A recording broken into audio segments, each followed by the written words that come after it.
Welcome back, folks. With me, Phil Turrell. You're watching part 2 of the Final Fantasy VIII Let's Play. So, where we left off with me going and hunting down cards and all that good stuff from part 1 with Quistis's troop, or Trippe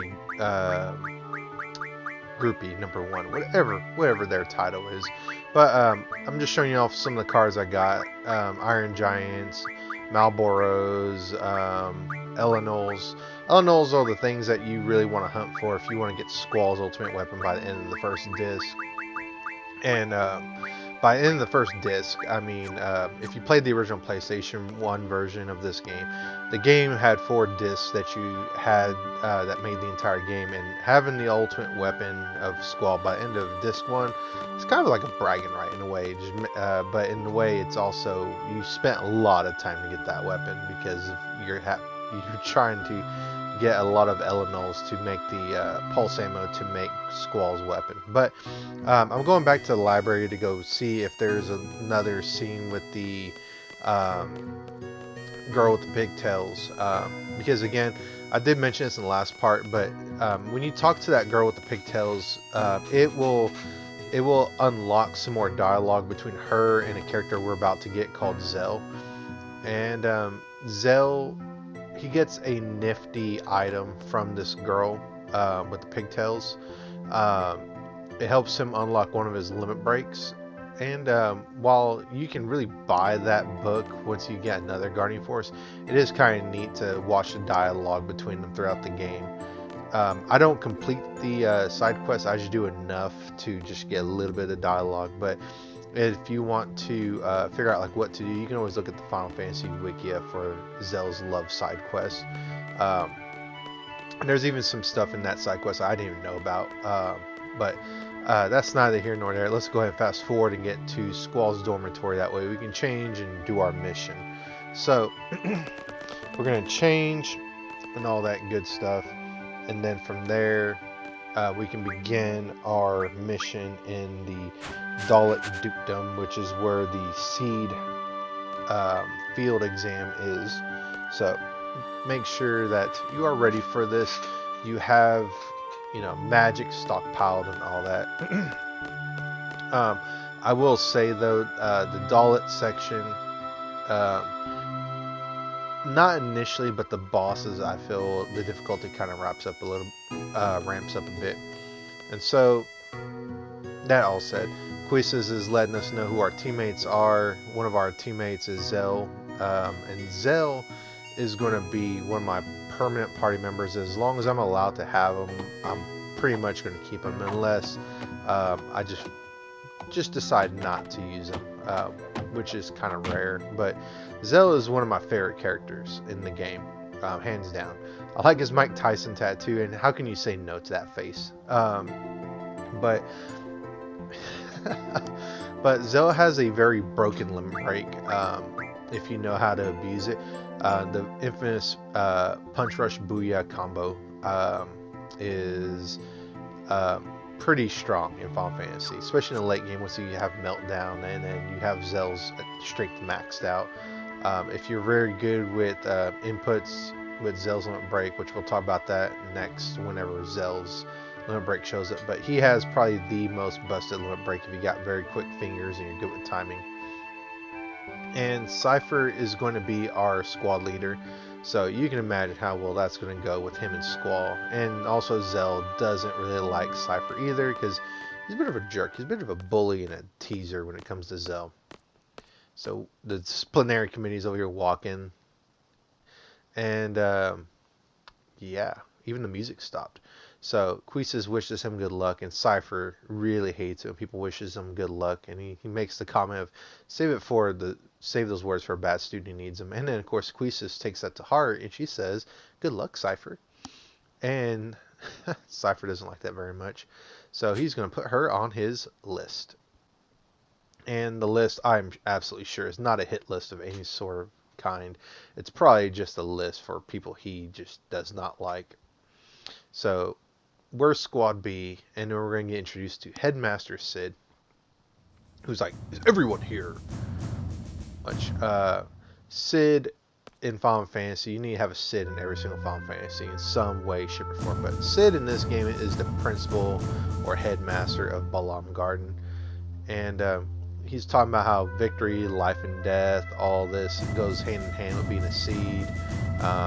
And he says, "How about it? Are you still up to it?" All smug and everything. He says that if we fail, that the seeds accompany us will accomplish the mission. They always do. And that seed is the pride of Balam Garden. It's the elite mercenary fighting team, squad, whatever have you, of Balam Garden.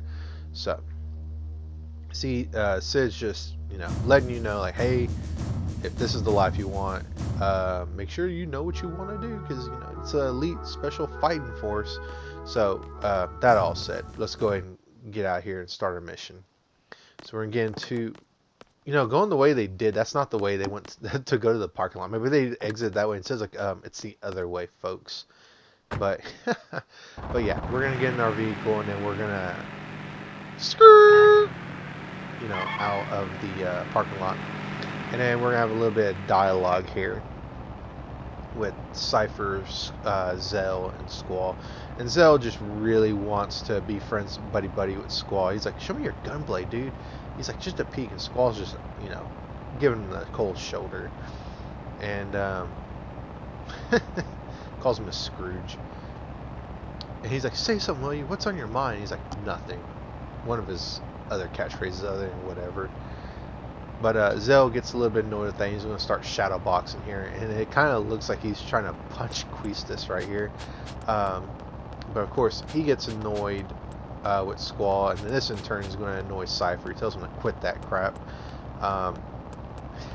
And of course, Zell doesn't like that. And then Cypher calls him a chicken wuss. And he's like, what did you call me? And he's like, heh. Of course, Quistis tells him to knock it off. And Squall's like, instructor, I just remembered all of a sudden, who was that girl in the infirmary that was there earlier at the very beginning of the game after I got my scar? And Quistis thinks about it, and she doesn't remember, and she thinks there's a problem. And Squall's like, no, not really. Cypher makes fun of Zell and Squall right there. But in Final Fantasy VIII, you can drive vehicles here, cars, and I'm going to drive like a little bit Madman here, but as long as you're in a car, you won't have any random encounters, so that's good. But the thing that sucks about it, they're kind of expensive, and they require fuel, so generally I don't use them. I might use a vehicle here or there. Specifically, I'll use one probably when we get to the third disc, the very last city that has a vehicle. But at this point, what you want to do is you do not want to talk. You don't want to manually talk to people, because if you care about your seed score to get the highest possible seed rank in this exam, which I won't get the highest rank, I think that takes far too much time, and payoff's not worth it, because really all it is you just get more money as you get salaries, but or as you get paid your salary. But you don't want to talk to no one, because it'll steadily lower your score by a point. There's other things in the mission that will lower your score, and there's other things that will raise the score by category. This is Shu, and Shu is a seed just like Quistis. And she's going to explain the mission of what we're going to do here in this awesome mission of ours. So let us begin. And she's like, I'll explain the current situation to you. And Cypher is most certainly not taking this seriously at all. So Dollet Dukedom Parliament is our customer, shall we say. And they're being attacked by the Galbadian army. And I'll occasionally call them G Army or G Soldiers or what have you. Basically, they're attacking Dollet and they're moving up to the mountain ranges. And there's something that they want in the mountain range, which we're going to find out really quickly what it is. And basically we're going to do a beach landing like at Normandy, and the FMV for it is amazing. It's one of my favorite FMVs in Final Fantasy VIII. But she also says that the order to we're to eliminate all the G army in the city, but then also the order to withdraw, that is the order to retreat, takes priority. So if we start to get a message that says, hey, we got to retreat, guess what that means? It means we have to retreat. That is the absolute order that they have. So probably some reason why we have to withdraw. But anyways, Shu leaves, and then you're given the option to talk to all the characters here, which this is not going to deduct your score. It's just to get more info about what's to come. And once you finish talking to everyone, Cypher will give Squall an order. It says, hey, go outside and see what's happening. And then you're given an option to do so or to not do so. But just go ahead and do it. Because, you know, why not? You're going to have to do it anyways. So, so Cypher's like, yeah. And then he's like, well then, Squall, go outside and see what's happening. Like I said, you get an option. So I'm just going to pick okay. Because, you know, okay, it's an order. Why not follow it? And then I don't know why. This right here is my favorite shot. I always like to think that you're looking at the water looking down and then the moon's reflecting right down on the water. It's really cool. At least that's what I think. I could totally be wrong. You could be looking at from underneath the water. That's also cool. But I think looking at above. Anyways, I digress. So Squall's going to be on top of the amphibian craft. Amphibian landing gear or whatever. I'm not good with names of ships and all that. But something that I've always wondered is why they could not just like give him a map that already had that overlay on it. Like, why does he need two pieces of map to like, oh yeah, that thing that's sitting on top of that mountain that we're totally not going to go towards is important. And I imagine Squall going back in and he's like, 30 seconds! Anywho, this totally reminds me of Conqueror's Bad Fur Day on that Normandy thing. Anywho, I digress. So we're going to make our landing here, and this is actually where that demo of Final Fantasy VIII I was talking about that I got from Pizza begins. And Cypher's not here. We would have Squall, Zell, and Renoa, who's another part member we'll get. But Queesis isn't here. Cypher, actually no, I think Cypher was on here. I think maybe I could be wrong. It's been a very long time since I played that demo disc, like a long time. Anywho, we want to make sure we have our Guardian Forces junction to both Zell and Cypher. And one of the things that does suck about this is none of them have any magic whatsoever. So one strategy you could do is you could move all of Queesis' stocked magic to either Zell or Cypher. But I like to just keep it on Queesis because eventually you're going to get her and again later in the story, and you're going to just transfer it back. So why not just start stockpiling magic on them right now? Especially when the Galbadian soldiers we're going to fight, they already have a standard set of magic we can draw from. They have fire, thunder, blizzard, and cure magic, blue ones anyways. And I'll stock up on some of the magic here. But I'll also jump cut once I start realizing I'm going to do a lot of it. Excuse me. And really, they're not very strong enemies. They'll either use magic, which I think the majority of the time it's going to be fire magic, or they'll swipe at you with their sword, which again doesn't do very much damage. These are moving enemies, basically. They're grunts. You see that I did 11 damage to Zell right there. So I'll have Cypher and Zell start drawing some magic, and then I'll probably end up having Squall here do a little bit of damage just to go ahead and keep progressing. But not this battle, but I think it's the next battle. I'll go ahead and have them draw magic to kind of get them started. But Squall will start attacking, and then Zell and Cypher are going to attack. But Cypher also has a gunblade like Squall, and he'll have a trigger that you can use as well. His animation is a little bit more quicker than Squall's. So if you decide to forego having Cypher draw magic and just focus on attack, there is that to consider. You can get critical hits just the same as Squall. His limit break is not like Squall's. We won't see his limit break in this this playthrough for the Dollet mission. But yeah, so just continue on. And again, don't talk to anybody.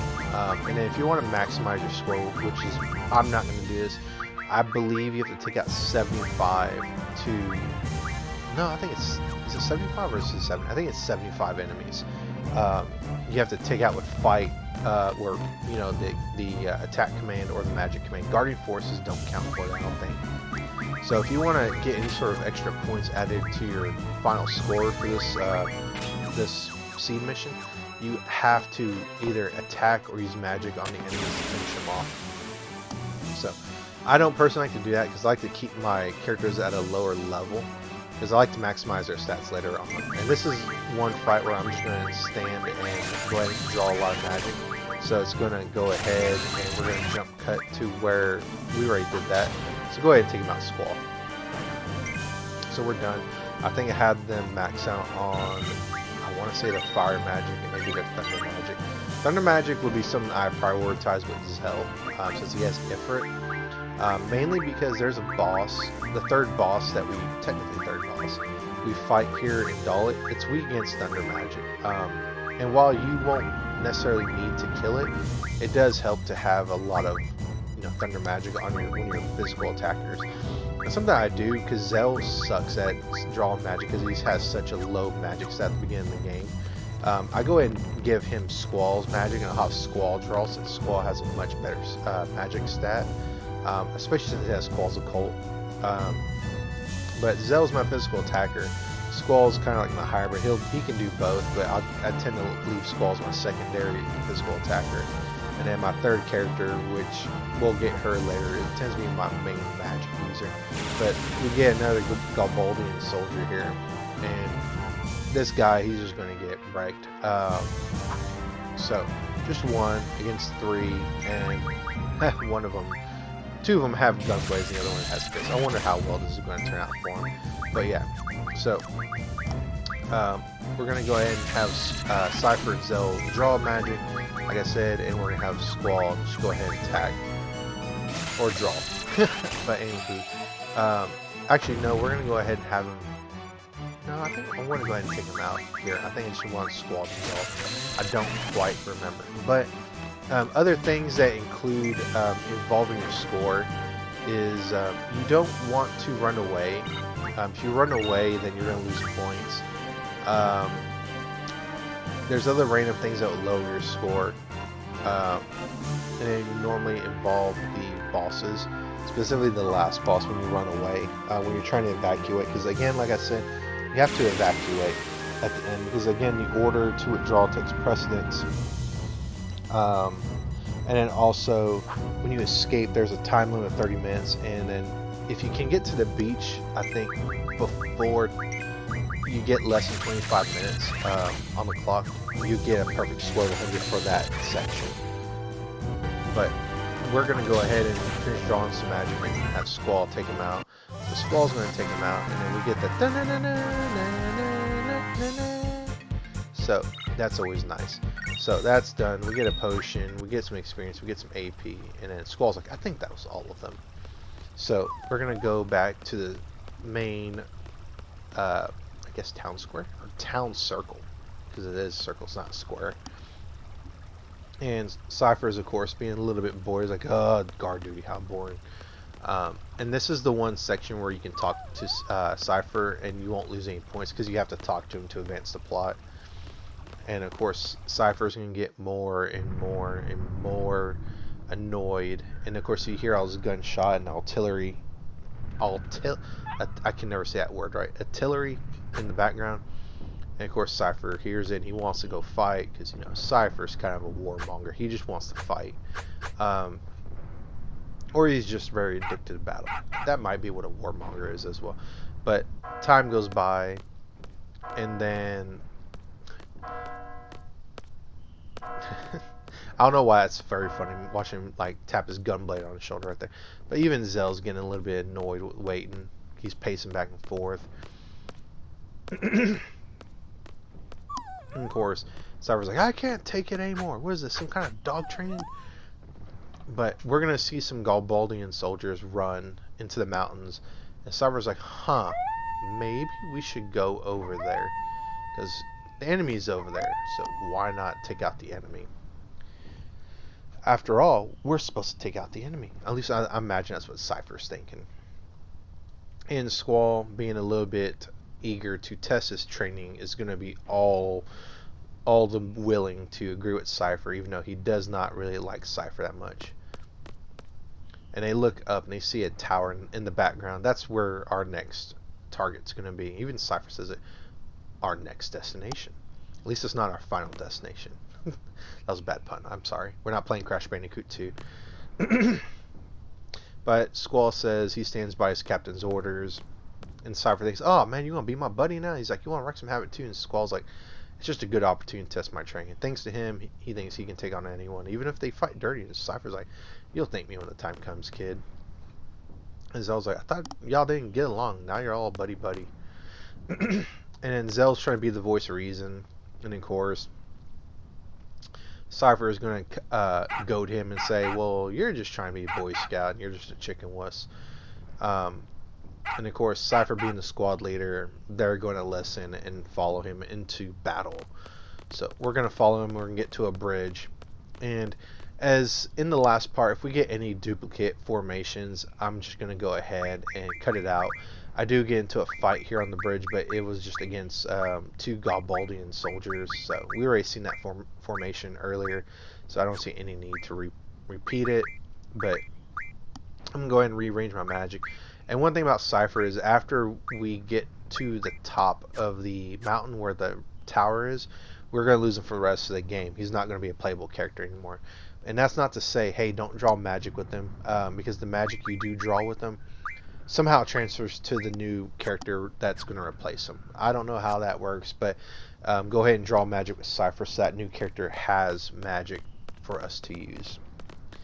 And once we get to the stairs, Dollet soldiers are littered all over the place, but don't talk to them. But this one in particular is going to go ahead and talk to us anyways. And he says that the Galbadian soldiers get into the communication towers. He warns us that this area has been a nesting grounds for monsters. And he's going to get attacked by an anaconda, which is a giant snake, dragon kind of thing. But this right here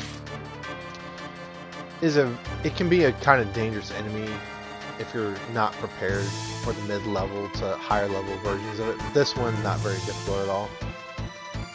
Elecondors are weak against ice magic, so if you have ice magic in conjunction to your attacks, you'll do a lot of damage. Shiva will do a lot of damage. As a matter of fact, I think it does 800 damage here. And Elecondors, they have a squeeze attack, which does a fair bit of damage. But they also have two attacks. I think it's Dark Mist and Poison Mist, where Dark Mist will blind you, which makes your accuracy go through the roof. Not through the roof, but out the window, sorry. And then Poison Mist, of course, will poison you. So, status elements, not very good. But in terms of magic, they have Fire Magic and then Cure Magic. And at the highest level tier, they have Bio Magic, which is Poison Magic. But another interesting thing, once they reach their higher levels, level 30 onward, they become a very good candidate to farm dragon skins with. And you need dragon skins to upgrade Zell's weapon to the 4th level, which is, I think it's Air Goose. I'm probably mispronouncing that. I have no shame letting y'all know I'm mispronouncing it. But interesting about that weapon, I want to say it was another game by Squaresoft, now Square Enix now. I believe it was a fighting game.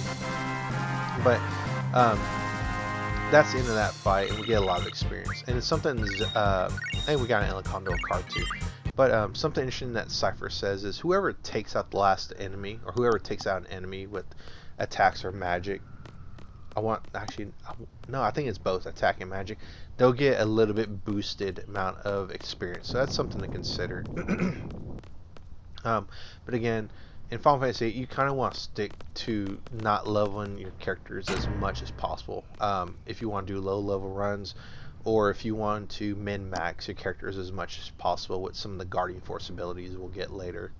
But these Galbadian soldiers are doing repairs on the communications tower, which sounds kind of interesting. Of course, Cypher's like, who cares? We just want to beat them up and take them out. And he makes mention that this must be your first battle, and wants to know if they're scared. And Cypher's like, I love battles, so I fear nothing. And as long as you make it out of the battle alive, you're one step closer to, you know, achieving your dream, which isn't entirely untrue. And Cypher's like, you have a dream too, don't you? And Zell, of course, is not told, and he's like, friggin' hell. And Squall's like, I don't want to talk about it. But um, Cypher leaves, and then we're going to get our new, not permanent party member, but she's going to join the party for the rest of the game, I think. I'm trying to think of an area where she leaves the party outside of a section in Disc 2. But anyways, this is going to be Selphie, and she winks at us. Selphie is a bit of a free-spirited character. As you'll see here, she's going to jump off this mountain or this higher elevated section to get to the lower section where Cypher is. She's from Squad A, and she wants to find our squad captain Cypher to tell him something that's probably really important, but he doesn't have the time or the patience for it. He's like, one of these days I'm going to tell you about my romantic dream. And Selphie's like, this sure is tough. And of course she jumps down, and if you want to, you can take that shortcut, and generally I take that shortcut as I don't give a care about my seed rank. But if you want to preserve your seed rank, go the way I'm going. Just walk around and go around the mountain, and we're going to get into a fight here with an elite soldier and a regular Galbadian soldier. And elite soldiers are red. They do a little bit more damage. They have the same magic pull as the green, or sorry, not green, as the blue Galbadian soldier. So if they don't have cure magic, they have scan magic. But other than that, pretty much the same enemy. So take them out however you want. I'm going to go ahead and summon my Guardian Forces, have them take the damage instead of me. And Guardian Forces, they'll regain their HP as you walk on the map, so you don't have to worry about their HP ever not regenerating. But when they do die, I want to say they stay out of commission until you revive them. It's been a long time since I thought about that stuff, honestly, because after a certain part I stopped using Guardian Forces. But yeah, one Quasi-Cult summon, and then we are done with them. So, zap. Boom. And then one thing, I'll talk about Selphie here as well. Selphie has a very neat limit break. It's very much like a slot, but not in the sense that there's reels like in Seltzer or Catsit or I can't think of any other ones. Or Waka. But slots as in you can do over until you get a spell or a unique limit break spell that Selphie has. But she's a very interesting character. I'll talk a little bit more about her limit break whenever we have to use it. But someone makes a note that, hey, you might want to make sure your Guardian Force is equipped. So equip Selphie a Guardian Force, and then she will have all the magic that Cypher had. She's a really good magic user, in my opinion. She has one of the higher magics out of the 6 characters you'll get. So make sure you give her some Guardian Forces, or a Guardian Force. You only have 3, so you want to have 1 on each. And in reality, you should probably, I think Quasi-Cult's the one that has magic, but we're going to get another Guardian Force here in this next boss fight that basically is the magic Guardian Force to make magic users even more powerful. But you'll want to make sure that you have the draw command for at least Squall and Selphie. If you want to try it with Zell, you can, but Zell's not going to be able to draw too much magic from the real boss fight upstairs. So make sure you save. Make sure one of them has the draw command, because that's how you can get your 4th Guardian Force, who's a really good Guardian Force in terms of abilities. Maybe not so much attack, but abilities, they are really good. So go ahead and just do one more look over if you want, and then go upstairs, and then this will start the boss fight once we get done with the FTV. This level is pretty cool. Don't get too excited, you'll fall. Like I'm really going to. I really like Selphie's character. She's very free-spirited. I really like those kind of characters in my RPGs. So we're going to be introduced to Wedge and Biggs, who are main staples of Final Fantasy. I really stopped playing Final Fantasy really after 10, but I'm sure Biggs and Wedge are in the later Final Fantasies in some shape or form. I'll take that back. I played 10 too, but after that I really stopped playing Final Fantasy. But I digress. So Biggs is repairing the communications tower. He's like, there, it's complete. And Squall being Squall's like, hey, what'd you do? Hey, what'd you do? Hey, can I see? Come on, hey, what did you do? And everyone else is like, what the heck's happening? Squall's just like, just letting ADD or ADHD, I forget which one it is, just take the bedroom. He just wants to be in everyone's business. But anywho, 7V shows that, hey, the Galbadians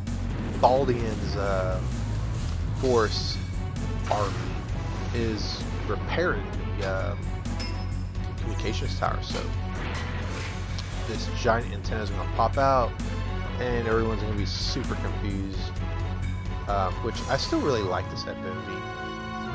Even though it's something just so simple, I really like the music that goes with it more. Uematsu is a master of Final Fantasy music, or just music in general. But why could the Galbadians, or why did the Galbadians decide to do all this invasion for an antenna of all things? Well, we'll find out later in the story, but we got more pressing issues to figure out, or yeah, more pressing issues to figure out, which is going to be this boss fight with Biggs and Wedge. But it's going to start with Biggs. So Biggs is going to try to sneak his way out of a boss fight. He's like, Wedge, take care of these twerps. But Wedge is nowhere to be found. So he's like, oh, well, I'm done here, so I'll just be on my, I'm leaving, move. And Cypher hits that little control panel out of his hand, and Cypher is just going to goad him, and then we're going to get into a boss fight with Biggs. And Biggs is no different than a normal elite soldier. He just has a lot more HP. And once you do enough damage to, well, I'll take that back, Biggs has one extra spell that is not going to be on a normal elite soldier, and that's Isunia. And Isunia is very much like a remedy spell, like a remedy item but in spell form. It'll cure most status elements. I want to say it'll cure most. I don't think it cures all. There might be one or two that it does not heal off the top of my head. But not very hard. Once you do enough damage to him, Wedge will show up and reinforce him. And then once Wedge shows up, Wedge will be just like a Galbadian soldier and have cure magic on him. So if you need to heal, he has cure magic. So something to just know. But the Isunia magic's kind of good, but the boss fight we're going to fight immediately after Biggs and Wedge has an Isunia magic and also has a very good, amazing junction spell. So one thing I'm showing here is you can re-roll your turn by hitting, in my case, I believe it's Y, since I'm playing on Xbox controller, and re-roll if you have low HP to get another chance at Limit Break. But Punch Rush Booyah is the best way to do damage in this game with Limit Breaks, other than Squall's Limit Break. And it's very much an input and button combination to do attacks. It's very much like Sabin from Final Fantasy VI, but this one's a little bit more user-friendly, shall we say, because it has the commands on the screen. And then when you do certain combinations of Limit Break attacks with Zell, there's a more powerful Limit Break that can show up that's during a lot longer to input and a little bit more difficult to input, which does a lot more damage. But if you know what you're doing with Zell, you can get away with Punch Rush and Booyah, and just do an insane amount of damage if you're really good with input timings and all that good stuff. And if you have very, very, very quick fingers. But once you do enough damage to Biggs and Wedge, they'll get blown out of the fight, and then the real boss fight against the real boss will start. And that boss is a big step up from Biggs and Wedge, and I would argue it is harder. I'm not even going to argue. It is kind of a fact that it's harder than Ifrit, because it has an attack that does a lot of damage to all three of your characters. But the saving grace is that I believe it has cure magic, so that's a thing. So you'll have a way to cure yourself if you have the draw command, and then also if you have magic and you drew magic, which is even better because that'll always heal the most compared to a drawn spell. So we're going to go and summon Ifrit. I want to say this is the first time we summoned Ifrit, but Ifrit's probably my second, or if not my first favorite looking Guardian Force in this game. Bahamut is probably either first or second in my opinion. And as I said before, I refuse to call Bahamut Bahamut. That's just a silly sounding name. It might be the right pronunciation, but it just sounds weird to me. But Biggs and Wedge getting blown out. I digress. Get blown out of the fight, and we're going to be fighting this lovely winged terror in the sky. And this lovely thing is called Elvoret. E-L-V-O-R-E-T. It has pretty high magic defense, I think. So you're going to want to get away with using attacks, limit breaks, and this thing will put you in limit break range if you're not already breaking the game. Guardian Forces, you can do that too, but like I said, he has kind of high magic defense. So, you know, Guardian Forces that normally do 500 or 600, like Balls of Hope, it'll only do like 200. And the first thing you should do is to draw the last item on his spell list, which is the Guardian Force Siren. So we'll have our 4th Guardian Force after we beat this fight. And also, he has a very powerful spell that's in the 3rd slot, or the bottom slot once you draw Siren. It's called Double. And Double is a very, very powerful spell because if you cast it on a person, then they'll be able to cast 2 magic spells rather than magic 4. But other than that, it's a very good spell to junction into your stats. You get very high stats when you junction Double. And so, with that all said with Double, we're going to go ahead and get into the fight proper. So Elvoret has 4 attacks. He has his most powerful attack, Storm Breath. He has a physical attack with his claw, and then he has fire and thunder magic. And Selphie, in my particular case, I'm going to use her as my main healer. She has Double already casted on her, which means that her magic spells, I can cast 1 or 2.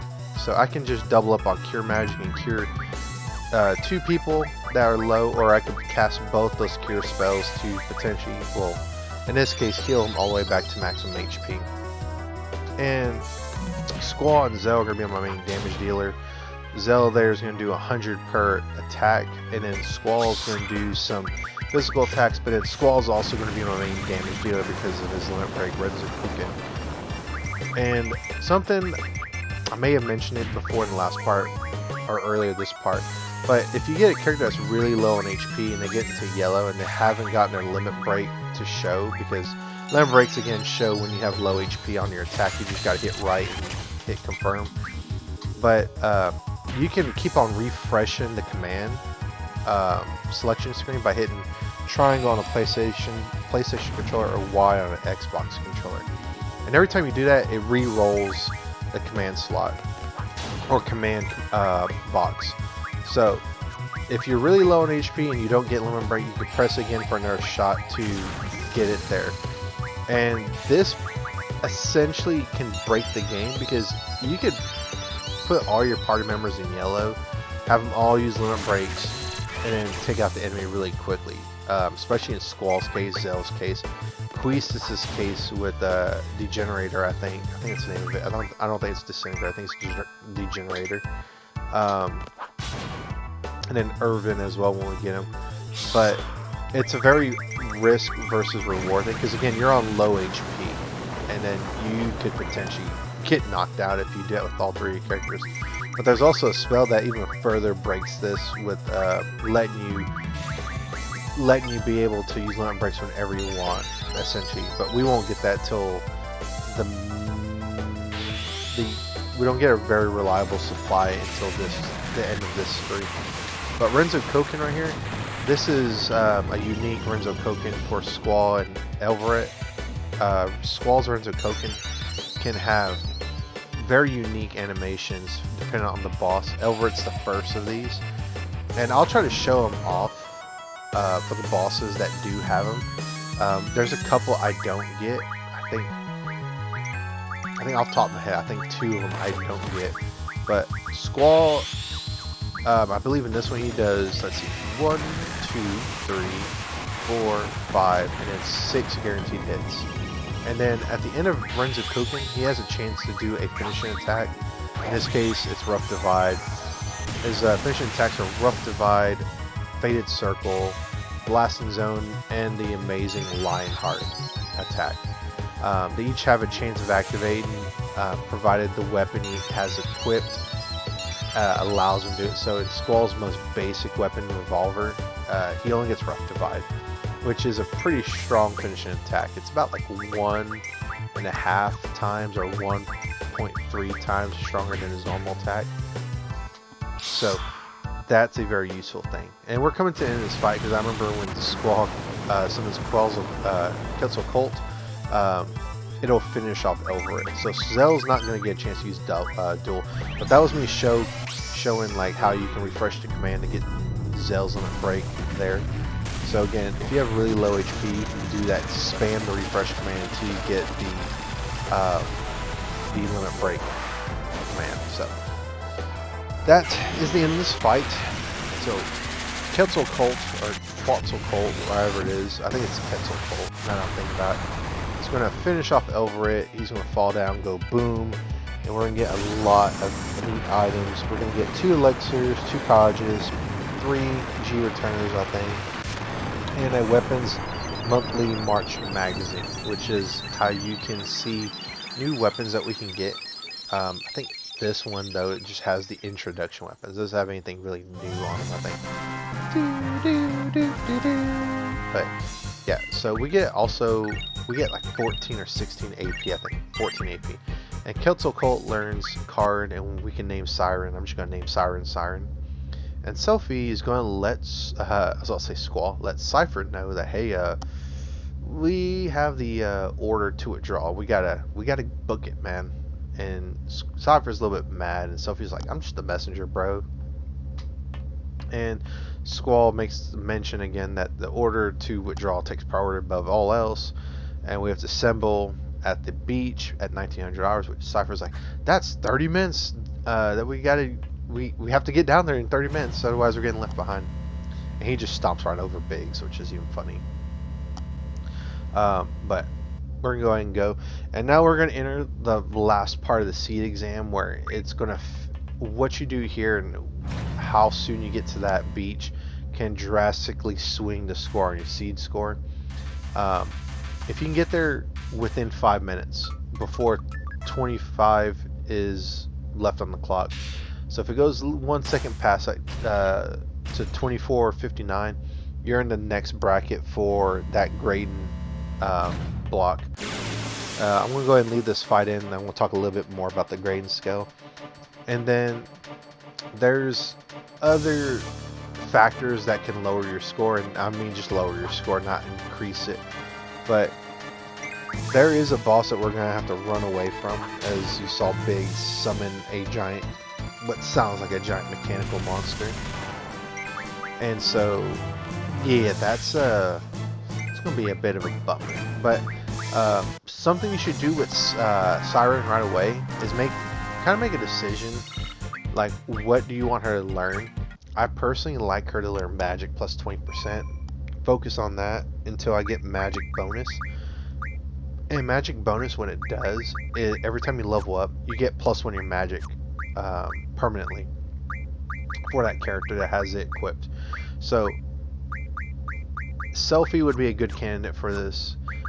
Quistis could be a good candidate for this, and Renoa, when we get her, would also be a very good candidate for this. And you could equip it to Zell, you could equip it to Squall, you could also equip it to Irving when we do get Irving as well. But I feel that Selphie, the girls essentially basically get the most out of Siren because they have higher base magic than the 3 guys. A Squall might have a little bit higher base magic than the other 2, but I feel the girls get more use out of it. And then for Quetzalcoatl, I would recommend after you know, getting card, you get card mod immediately if you want to break the game. But with that, we get out of the communications tower. We leave and we hear a little bit of screech thing. We hear and see a ginormous spider bot drop down, which reminds me very much of a Terminator because of the red eye and then the FMV at the end of this. But this is X-ATM-092. Oh, I guess it's X-ATM-092. And so it's a robot. It's very, very, very weak to thunder magic. So you can do quite a bit of magic damage with it.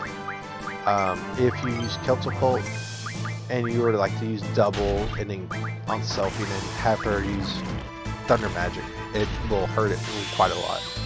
And you only got to do enough damage to knock it down to the ground. And once you do that, you'll be prompted to escape. But you could finish it off temporarily, so to speak, because after you beat it, it's going to get back up. But you do enough damage, it'll let you win the battle. You can get a pretty large amount of AP, I think 50. I've never done it before. It's a lot more time investment than I'm willing to invest in this. Mainly because I'd rather keep my characters at low level and try to min-max their stats with Guardian Forces. Because, again, I like to have broken characters. I like to break this game in half and then still enjoy it. But Keltocolt, magic damage from Thunder.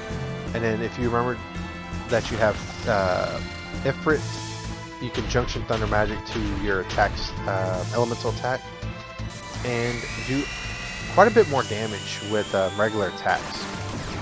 And Ray Bomb's probably its most, I was supposed to say Rayman. Ray Bomb is probably one of its most, if not the most damaging attack for Spider-Bot. It's also one of Quistis's blue magics. I think it's one of the more powerful ones because it's such a rare item to find. I think off the top of my head, there's only one spot you can get it, and if you miss getting it, I don't think you could get another one off the top of my head. I could be wrong, but generally you don't want to lose that item. I think it's a power generator, but after you do enough damage, you just run away, and then you can continue. And regarding that item for Quistis, I'm going to get in this playthrough, so don't worry about me not getting it. But continue on. The robot is going to pick itself back up, and it's going to chase us down all the way to the beach. Do not get caught again by the spider bot, because you're only allowed one escape, which we just used. Any more escapes and we will lose points. There, just hold left, and then here on this next screen, just hold down the walk button and go slowly down. Otherwise, for whatever reason, the spider bot will respawn or follow us here, and it will knock us off balance and it will attack us and we will get caught. But once you get stairs, you can run. And then here, just continue to go down. It'll meet us down here, but again, we're far down here to where we can get to the next screen. And then the bridge right here, as soon as he jumps and you hear him land, not hear him land, but once you hear him jump, go back the other way, and then as soon as he jumps, run back the way we're supposed to go, like you saw me. Talk to the dog here, that way the dog doesn't get crushed by the spider bot. The dog will run away, but you'll lose points for not getting the dog out of the way. And something I learned here, and I love replaying games because I love learning some stuff I didn't know before, but you can actually escape the spider bot a different way. This cafe that these sea cadets are coming out of, you could actually run into that cafe and escape the spider bot, but you'll lose quite a bit of points from that. So don't do that, just go south, and then you'll also miss out on a cool FMV movie. So just continue running south. Squall's falling further and further behind because he's missing leg day, or he just sucks at cardio. So this scene, I always imagined the spider bot having like Arnold Schwarzenegger's voice. It's just because of the red flashing eyeballs and him having Terminator vision. But somebody's like, Squall, what's taking so long? But you know, I can't blame Squall running in the sand. It sucks. It sucks, except for unless you're a spider bot.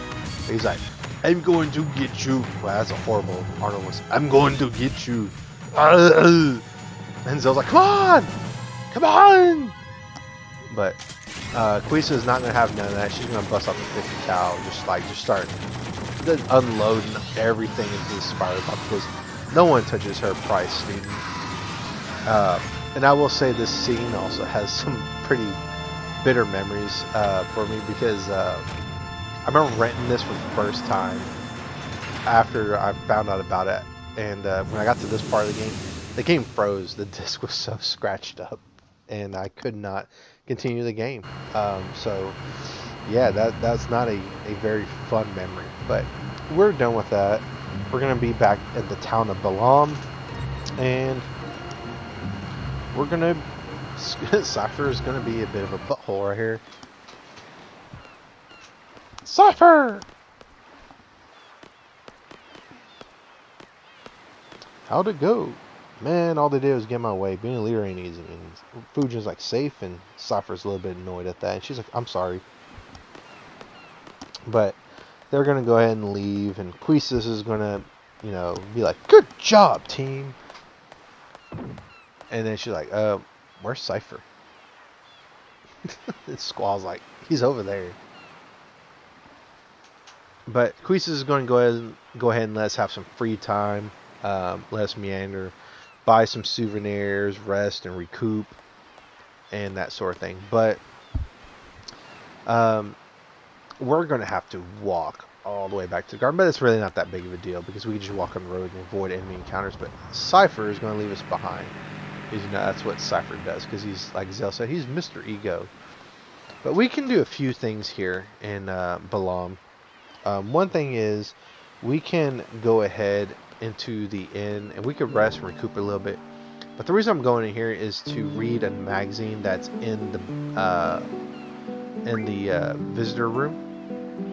And these magazines, you absolutely do not have to do them. And one case, it's actually a little bit better if you don't read certain copies of these magazines, because they affect certain scenes of the game where one's has nothing to do with like difficulty. It just fluffs a particular scene with a particular character, and then the other instance is you actually lose a party member for reading a magazine in one of the optional parts of the game. And by reading that magazine, you miss out on a third party member on a particular battle, we shall say, making it a little bit more difficult. But if you know which one to avoid, you can just not read it and then go back and read it later. And then the other thing is it unlocks some optional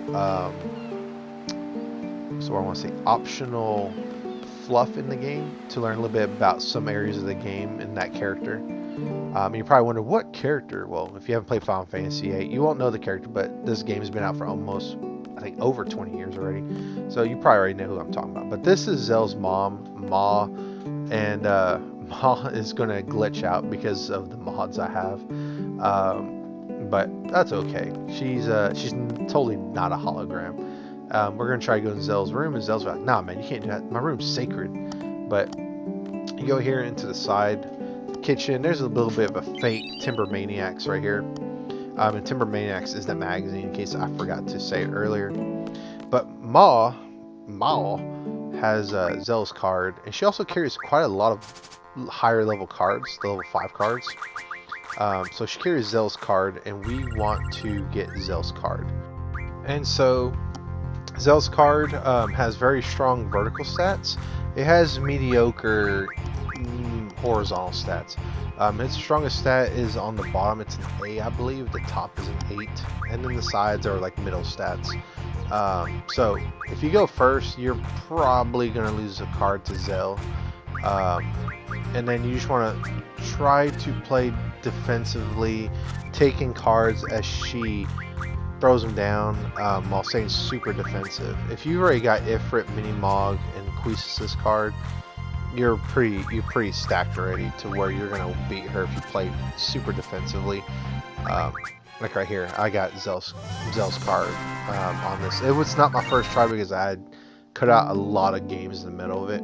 But with that, we're done getting Zell's card, and then also we can go ahead and explore a little bit of Bonlem. But Bonlem doesn't have very many attractions. There's a weapon remodeling shop here, which you can remodel weapons if you have the items necessary. And you don't need to see the recipe on the weapons magazine. The weapons magazine gives you those recipes, but if you already have the items, it will reappear on the weapon shop, and then all you gotta do is just remodel it, and boom, you got your new weapon. But that's really the only physical equipment that your characters have are their weapons. And really all they do is they just buff your attack stat and up your hit rate just a little bit. So in some characters' cases, it's not really worth it. But in Squall's case, it most definitely is. And then, I mean, I just like having their ultimate weapons anyway, so I'm going to go out of my way to get them. And we will not do the Queen of Cards side quest. If anyone likes that side quest, I'm sorry. I don't. I'm not going to apologize for that. It's probably my least favorite side quest that I've never completed in any of my Final Fantasy VIII runs. The items you get from that, the good items that you get from that, the 5 rare cards that are unique, you can get at the end of disc 4, and not have to do that side quest at all, which is what I'm going to do. But we're going to grind out some enemies here, specifically AP. We're going to go to these beaches, and we're going to use the card ability to grind out some of the fishes here. Because again, they give out 6 AP altogether for that one battle. And it's very useful to grind that out to get abilities. Specifically for Ifrit and Siren. Because again, they have abilities that will lead to, in Ifrit's case, attack bonus, and then magic bonus for Siren's case. And then when you card an enemy and you actually succeed in turning them into a card, you gain no experience, which is a bit of a bummer if you want to do a high level run. But you'll get all the AP, you'll get all the items and everything, which is nice. So you can do a very low run, but yet still grow your Guardian Force's abilities. And Guardian Force abilities are really what make Squall and company very, very powerful. Without Guardian Forces and their broken abilities, you're really not all that powerful in my opinion. And so that's me carding them. It's kind of like Pokemon in a way where you have to weaken them and then use card. So just remember, if you can remember that, then you're pretty golden. And then this is going to be Siren right here. And I'm going to try to show off the Guardian Forces when I get them. Siren's a pretty weak Guardian Force. She doesn't do a lot of damage, but she does silence the enemies if they're able to be silenced with her summon, which means they won't be able to cast any spells, which can be a bit useful. But what was I going to say? I forgot. But yeah, we're going to try to card these fishes. I want to do a few more battles off screen, so you'll notice it whenever it jumps around. But that's just to get some extra AP. But yeah, we're almost done with this part. I think we only got less than a minute, but hopefully this one is pretty good. Spoiler alert, I actually had to re-record this part a few times because my audio and my video kept acting wonky. But yeah, I'm really excited for this this series. I really do love this game. Hope to do a little bit of justice with y'all. But that's the end of this battle, and that's going to be the last battle for this part. So we're going to do a little bit of a jump cut, and then boop, and then we're going to go back to Balamgar, and we'll call that part. And I'll catch you folks on the next one later, in peace.